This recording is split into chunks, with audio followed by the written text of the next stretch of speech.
Hayır. Dayan var. Süfreye çörek gelir. Yemek gelmemiş. Şöyle el atıp.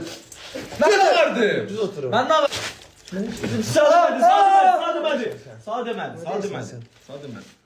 Söyle bizim derslerimizi okuyun. Elbi çək. Çək əlləri.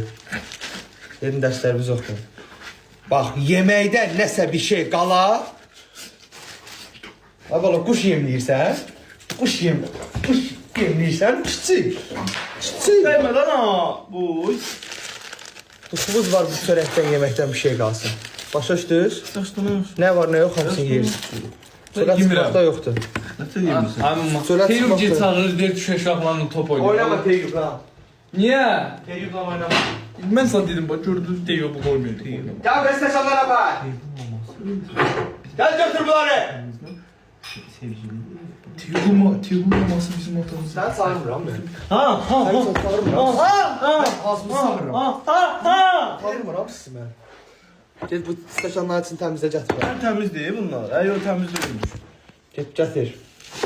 Get gətir mən yeməyə gətirim. Get təmiz oldu. Dana dur. Suyu getirmiş. Suyu. Qaldı. Gel mama gel.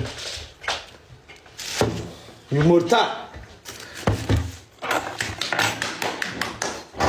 Yumurta. Bunu qəşəngcə xali qat üstündən. Qatışdır.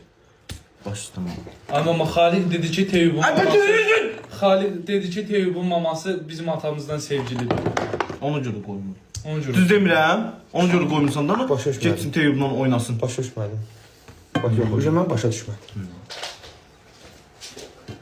Sizin mamanıza hörmətiniz qalmayıb bu? Mama bakarsan.